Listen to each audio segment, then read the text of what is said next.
Another loss for the Toronto Blue Jays against the Tampa Bay Rays. And boy, have us as Jays fans gotten used to saying that quite often over the last while. And the Jays are now 12 games under 500.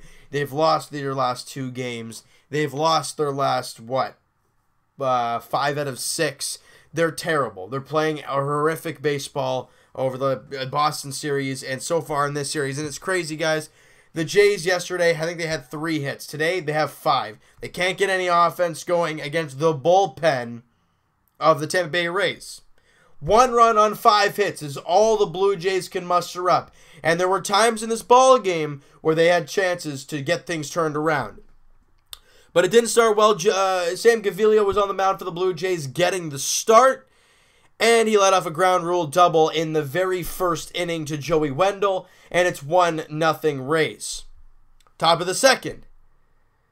You know, this is where things get very interesting, guys, because this is where defense really comes to play. Top of the second inning, Kevin Kiermaier singles to center field, but on an error by Kevin Pillar, Kiermaier moves up to second base. But Kiermaier is so fast, he can turn a single into a double at any point in time. Then he steals third, so now he's at third with nobody out. And all Willy Adames has to do is hit a ground ball, and it's an RBI ground out. It's 2-0 after 2 innings. And I think in the bottom half of the second, guys, the Jays get a little bit of a rally cooking here. Teoscar Hernandez with a leadoff double, and we're like, all right, let's get it going here. Then Kendrys Morales walks. All right, we got 2 on and nobody out. Let's get this thing cooking. Younghervis Solarte takes a wild swing. I think it's his hip or his glute. Around that area, guys. He leaves the game and Richard Urania has to come in and he strikes out. And then Russ Martin was hit by a pitch. It looked initially like it was hit off his hand. It ended up hitting, I think it was like on the forearm area, thank goodness. But now the bases are loaded with only 1 away. You have a chance to not only score a run, but to get back in the game and possibly even take the lead. No. Diaz fouls out to the catcher, and then Pillar grounds out to Joey Wendell to end the inning. You talk about the big innings and what can you do with them. Well, the Jays had a big inning possibility there in the second inning, and they can't do squat with it. Terrible. You got to find a way to do a job. Get at least 1 run in, but you can't. And the Jays, like I said, can't get really any offense going there until the bottom of the 5th inning, where Aledmys Diaz, who they're saying is somewhat hurt, but he's not showing it, as he drills a ball left field on a 2-0 pitch. It's way gone. His, 15th home run of the season. Man, has this guy been on a tear since that road trip in Oakland and Seattle and all that. He's been on a tear since then. And that cuts the lead to 2-1. And then we go to the top of the 9th inning, and Jesus Sucre hits a base hit to center field. Adames comes in to score with Ryan Tepera on the mound. That makes it a 3-1 game, and that's all she wrote for the Toronto Blue Jays. Offensively, like I said, the Jays had only 5 hits. Travis had 1. Hernandez, like I said, had the double there in the second inning. K-Money, Kendrys Morales went 1 for 3 with a walk. You know, what else we got here? Russ Martin was 1 for 2. Diaz was 1 for 3. That's it. Jays offense was terrible once again today. Now, Sam Gaviglio, it started out awful, and it looked like it was going to be a terrible outing for him. 2 innings, 2 runs. This is not going too well. But he settles down and ends up going 5 1/3, giving up 6 hits, 2 runs. Only 1 was earned, obviously, because of the Kevin Pillar error. And he also had 7 strikeouts and didn't walk a batter. So as much as we're talking about how he had a terrible start, he had a terrible start to the game, but he turned it on later on and kept the team in it, but the Jays offense didn't help him. Jaime Garcia came out for 2/3 of an inning to save Sam Gaviglio, and he did just that. Struck out a batter as well. Jake Petrichuk came out and threw a clean inning, gave up a hit, walked the batter, and struck out a guy. Tyler Clippard, who's actually been pretty decent for the Jays as of late, goes an inning, gives up a hit, strikes out a batter, and no walks given up for him. He has a clean inning of work. And Ryan Tepera, like I said, gave up that 1 run to Jesus Sucre. He went an inning, gave up 2 hits, 1 run, and struck out 1. But Jays lose.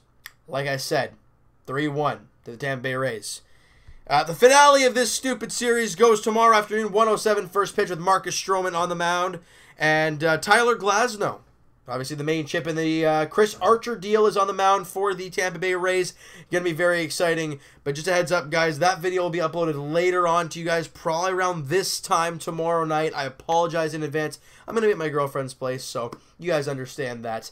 But I'm just giving you guys a heads up right away about that, all right? And you know what? Like I said in the last video, guys, we're going to find positives in the Jays minor league system to see how things are going. You know, positive-wise. Well, something that's always been a positive as of late. Vladdy Jr. comes out and he hits his 4th home run in 4 games. This guy's a freak in nature. He goes 2 for 4 again today. And I'm going to find here, I know he had a crazy batting average, but I'm just going to look at the exact number here. So yeah, he goes 2 for 4, scores the run, hits a home run, gets the RBI. He's hitting .441 in AAA. And a lot of people, guys, and listen to me, we're gonna have a deep talk real quick. Yes, Solarte went down with an injury. If he hits the DL, a lot of people are saying, well, does that mean Vladdy Jr.'s coming up? Look, guys, that's a pointless move.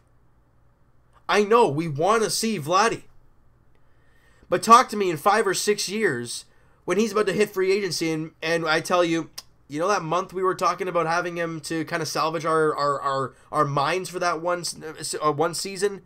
That's the reason he's hitting free agency this year and not next season. Do you really want that? There's no reason. This team's not going anywhere. There's no fight. There's no fans. I mean, okay, there's obviously fans, but as you can tell, the Rogers Center is slowly diminishing when it comes to people. Obviously, today was big because of the big ceremony they were having with the 92-93 World Series teams being there. But overall, you can see, I mean, this team had 30,000, 40,000 people over the last 2 years. I guess 3 years now. Craziness. Now we can barely hit 30 on a weekday. I mean, when you're not playing well, that's what's going to happen, right? And we do not want to bring Vladdy up just to put butts in the seats. We want Vladdy here for as long as he possibly can and be a great player for this team for years and years and years. There's no reason in bringing him up for the next month and a half. What's the point? Just to have him get a little taste of the big leagues? Well, that taste of the big leagues counts as a year of arbitration. Or a year of eligibility gone. So, no thanks. I'd rather keep him down there in AAA and have him tear it up the way he is as of late, alright? So you know what, guys? That is going to do it for this one. You guys enjoyed this video, and you guys just have not enjoyed these last couple games by the Blue Jays. Hit the like button. I do appreciate that. Hit the subscribe button if you guys have not already. Comment down below. What did you guys think of today's game? What have you thought of the bats over the last 2 days? What have you thought of the starting pitching today in Sam Gaviglio? I want to hear what you guys have to say about all this stuff. And what do you guys see as the future of the Toronto Blue Jays? There's tons of great young prospects down in the minor leagues. But do you have anybody down there that you guys are opening your eyes? And I got like Kevin Smith in high A-ball Dunedin. He's tearing it up down there. He's one of the top 10 prospects in the Jays organization right now. And rightfully so. 22 years old. He's hitting 280, 290 there in high A-ball. He's doing great. You know, guys like that, maybe guys that you haven't been talked about lately. I want to hear what you guys have to say, and I will talk to you guys. I think it's going to be Tuesday night podcast edition. Link is in the description for the podcast channel and for the podcast itself on iTunes, guys. Twitter is down below. Follow up, send me a DM, do all that great stuff, and I will talk to you guys tomorrow night as the Jays look to salvage the finale of the series tomorrow afternoon. Marcus Stroman versus Tyler Glasnow on the mound for the Tampa Bay Rays. Marcus Stroman looks for back-to-back great starts. And the Blue Jays look to just get a win. I mean, have us talk about something good for once. That would be great. We'll talk to you guys then.